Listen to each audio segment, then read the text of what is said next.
ሰላም እንደምናችሁ። ዛሬም እንደተለመደው አንድ የተወሰኑ ሶስት መረጃዎችን ወደ እናንተ ይዤ መጥቻለሁ። በሀገር ውስጥ ጀምራለሁ። እንግዲህ በቅርቡ ምርጫ ቦርድ ህወሓትን ከፖለቲካ ፓርቲነት ከሰረዘ በኋላ ህወሓት የፕሪቶሪያውን ስምምነት የጣሰ ነው የሚል ሀሳብ እየሰነዘረ ይገኛል። ሌላው በማይጨው ከባድ የሆነ ሰላማዊ ሰልፍ ተደርጓል። በቪኦኤ እንደዘገበው ከሆነ ህዝቡ በቃኝ እነ ደብረጽዮን ቡድን ሰልችቶናል ጦርነት እያለ ነው። ይሄ ነገር ለህወሓት ለቀድሞ ህወሓት በጣም ከባድ ፈተና ይዞበት እየመጣ ነው። እንግዲህ ፖለቲካ አንዳንዴ እንደ ክፉ መንፈስ የሚጠናወትበት ቡድን አለ። ያ ቡድን እንግዲህ ህወሓትና መሰሎቹ በዚህ አይነት ውስጥ የሚታቀፉ ናቸው። ጦርነት፣ ዘረፋ፣ ወንበደና፣ አመጽ የሚናፍቃቸው ሰዎች አሉ በባህሪያቸው። እንግዲህ ህወሓት ከዚህ በኋላ እንግዲህ እንደ በፊቱ አፈርልሶ ይነሳል የሚል ፕሮባቢሊቲ አለው ለማለት አይ ዶንት ቲንክ ሶ። እንግዲህ እናንተ ኮሜንት አድርጉበት። ሌላው የፌዴራል ፖሊስ ወደ መቀሌ ወደ ትግራይ ክልል እየገባ ነው። ምናልባትም አንዳንድ ውስጣዊ ምንጮች እንደሚሉት ከሆነ ህወሓት ከተለያዩ አካላት ጋር ያመጽ የሽብር ድርጊት ለማድረግ አሁንም ከመንቀሳቀስ አልተቆጠበም። በተለያዩ አቅጣጫዎች ከኢትዮጵያ ጠላቶች ጋር መሆን ኢትዮጵያን ለመረበሽ፣ ለማመስ፣ ለማደናቀፍ ከባድ እንቅስቃሴ እያደረገ እንደሆነ መረጃዎች ያመላክታሉ። ይህን በጊዜ ለመቆጣጠር ይመስላል መንግስት ወደ መቀሌ የፌዴራል ፖሊስን በስፋት አስገብቷል።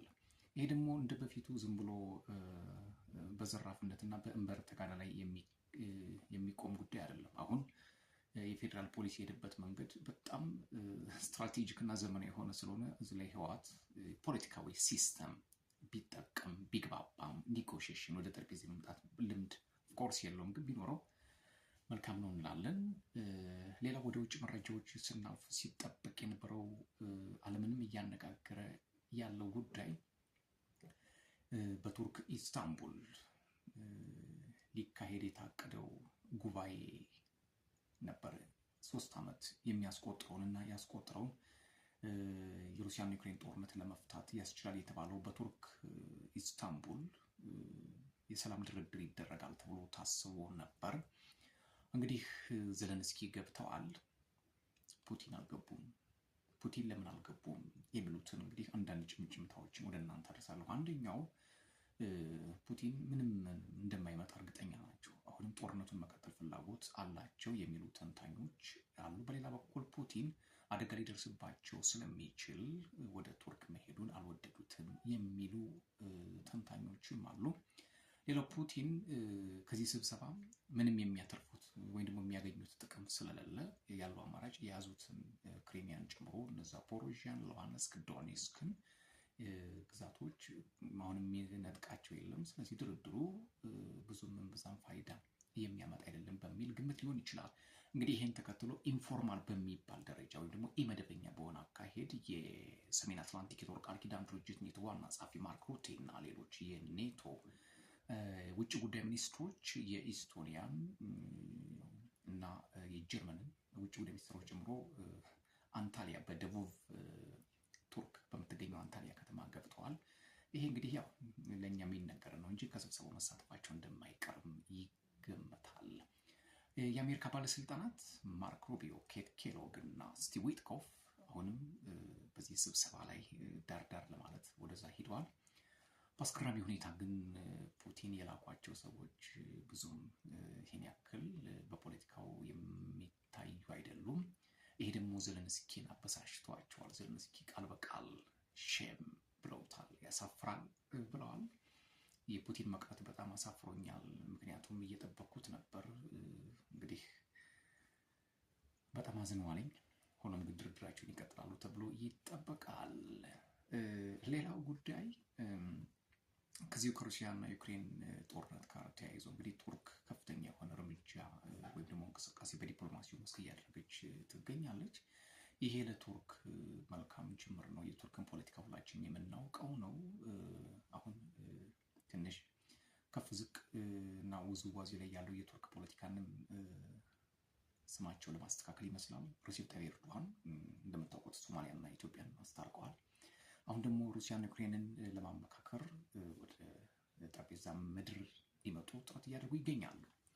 መልካም ጅምር ነው። እንግዲህ የስብሰባው ዋና አጀንዳ የሚሆነው 4 ነው። አንደኛው የግዛት ጉዳይ ነው። እስካሁን ድረስ ሩሲያ የያዘቻቸውን ግዛቶች መያዝ አለብኝ ያለቅ ነው። ዩክሬን ደግሞ ለምን የሚል ነው። ሁለተኛው ሴኩሪቲ ጋራንቲ ነው። የደህንነት ዋስትና ከአሜሪካ ይሰጠኝ ነው። አሜሪካ ደግሞ አልሰጥም ብላለች። ሌላው ደግሞ የኔቶ አባል መሆን አለብኝ እያለች ነው ዩክሬን። ኔቶ ደግሞ በጣም ከባድ ሁኔታ ውስጥ ነው የሚገባው። ስለዚህ ሌላው የተኩስ አቁም ጉዳይ ነው። ምክንያቱም ዘለንስኪ በቶሎ ተኩስ አቁም መደረግ አለበት ይላሉ። ቭላዲሚር ፑቲን ደግሞ አውሮፓውያን የጦር መሳሪያ እርዳታቸውን እስካላቆሙ ድረስ የተኩስ አቁም የሚባል የለም በሚሉ በእነዚህ 4 ጉዳዮች ላይ ከፍተኛ የሆነ ትንቅንቅ እየተደረገ ነው የሚገኘው። እንግዲህ ውጤቱን አብረን የምናየው ይሆናል።